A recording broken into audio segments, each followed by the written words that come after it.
Et cet invité, c'est Jean-Marie Poirier. Bonjour Jean-Marie. Bonjour. Alors je ne sais jamais comment vous présenter. Qu'est-ce qu'on dit? Retraité, c'est peut-être pas très Si. représentatif, si? Oui, oui, oui, je Alors le suis retraité depuis un an et demi bientôt. et auteur de Pause Vagabonde, c'est ce qu'on a mis en synthé. Auteur de Pause Vagabonde parce que donc c'est ce projet un petit peu incroyable sur lequel on va revenir ensemble au cours des prochaines minutes. Mais avant toute chose, je voudrais savoir comment ça va. Ben, ça va bien. Ça va bien. Ça a l'air. Non, mais j'ai la chance d'enchaîner avec le festival de poupées. Donc, je suis toujours dans l'action. Donc, ça me va bien. Je suis heureux.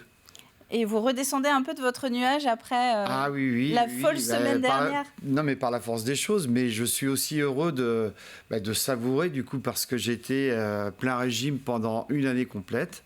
Tous les jours, tout simplement. Et donc là, ça redescend un petit peu. Donc, j'apprécie. Alors, tout le monde n'a pas forcément suivi le projet de Pause Vagabonde. On va rappeler un petit peu ce que c'est. Vous êtes donné le challenge de rencontrer un Vendéen par jour, c'est ça, et d'en faire son portrait. Absolument. Donc, le portrait, c'était à la fois une photo et le récit d'une histoire. Donc, en général, c'était une succession de tranches de vie au fil des jours. Et donc, je racontais le parcours et quelquefois la passion des gens, quelquefois les accidents de parcours et comment les gens avaient trouvé cette faculté de rebondir. Donc c'était passionnant, pas toutes les communes tout à fait, mais j'ai fait 150 communes environ sur le département. Donc c'était un projet assez représentatif du point de vue géographique. Et voilà, et puis c'était une section de parcours très, très divers, très intéressant. Et toute la particularité et l'intérêt aussi de ces pauses, c'est que ce sont des Vendéens bien souvent de l'ombre. Oui, alors effectivement, il y a des gens qui ont un petit peu plus de notoriété, des gens des milieux économiques, par exemple, les journalistes, par exemple, mais il y a aussi les gens, oui, qui n'ont pas l'habitude de prendre la parole, et donc ça m'amusait d'aller au-devant de ces gens-là aussi, pour avoir une belle représentation de tout ce qui est je ne sais pas si c'est un échantillon extrêmement représentatif, mais c'est un échantillon. Et donc, voilà, c'était intéressant d'aller voir aussi des gens qui n'ont pas l'habitude de prendre la parole. Tranche de vie. Et là, ce qu'on voit, en fait, Antoine était en train de nous diffuser des images. Ça, c'est jeudi soir.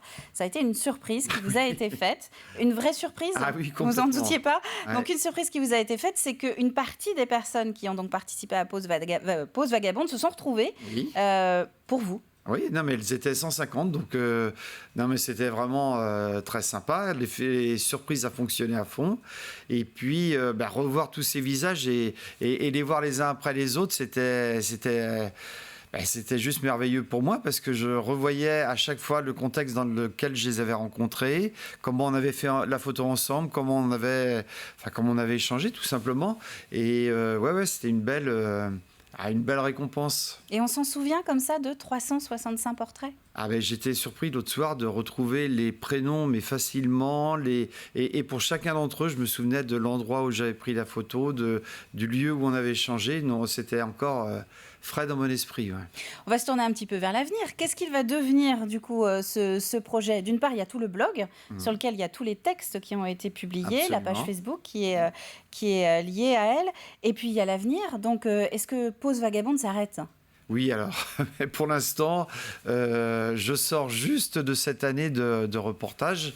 Donc, on va voir un petit peu, mais j'aimerais faire une publication parce qu'on me le réclame. Et puis, je trouve que ce sera un beau condensé. Tout le monde n'a pas accès aux réseaux sociaux, à Internet. Donc, j'aimerais bien faire cette publication. Et après, quelle suite donner ? Très sincèrement, je ne sais pas tout à fait encore. Je veux laisser reposer, je veux laisser les idées germer. Il y en a déjà quelques-unes qui apparaissent. J'aimerais surtout que d'autres personnes se lancent aussi dans ce challenge parce qu'aller à la rencontre de l'autre, c'est toujours une découverte. Et quand on y va sans arrière-pensée, de façon totalement gratuite, juste pour écouter, juste pour comprendre, c'est vraiment d'une richesse incroyable.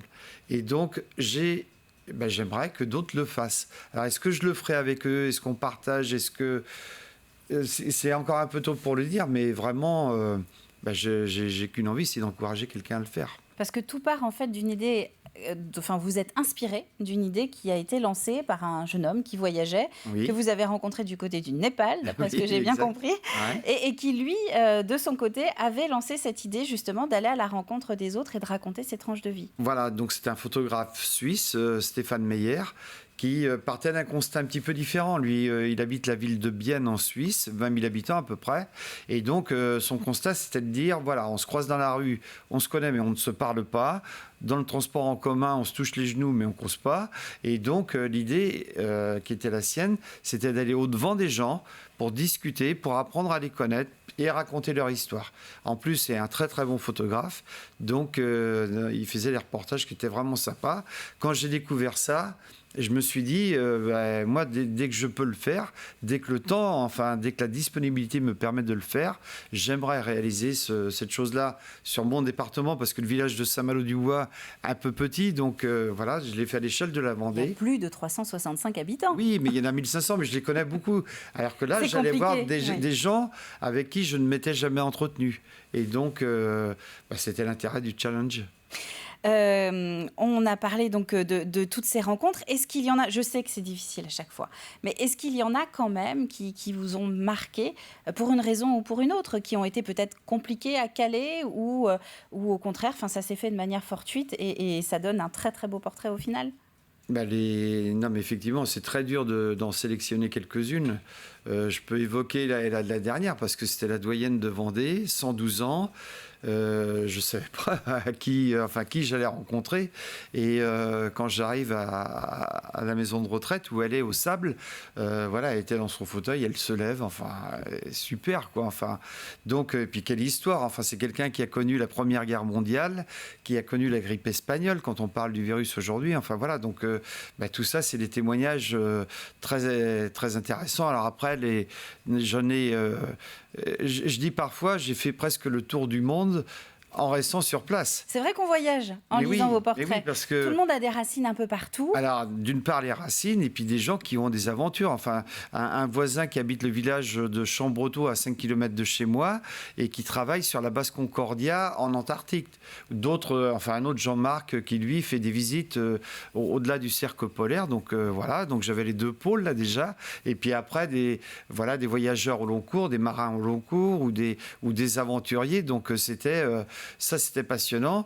Et puis, au-delà de ça, ce qui est vraiment intéressant, c'est les gens, encore une fois, confrontés à des pépins de parcours dans la vie et qui ont cette capacité, cette ressource pour surmonter. Et puis voilà. Donc, c'est des cas de résilience qui sont tout simplement inspirants. Et c'est vrai qu'on se sent tout petit à la lecture de certains portraits. Ah, on se rend compte que tout le monde a des histoires extraordinaires à raconter. On Absolument. a tous des vies extraordinaires. Voilà. Tout à fait. Merci beaucoup Jean-Marie Poirier d'être venu sur le plateau de la matinale pour faire ce bilan de Pause Vagabonde. Il y a beaucoup de choses qu'on pourrait dire, évidemment. Je crois qu'il y a beaucoup de choses qui attendent, beaucoup de personnes aussi qui attendaient votre intervention pour voir un petit peu comment vous l'avez vécu. J'en profite pour rappeler d'ailleurs aux téléspectateurs qui nous regardent que toute la matinée, toute la journée, on peut retrouver sur l'antenne cet entretien. Et on se retrouve bientôt pour la suite alors, pour parler de la sortie du livre. C'est ça ? Avec plaisir. Avec plaisir. Merci beaucoup Jean-Marie, à bientôt. Merci, bonne journée.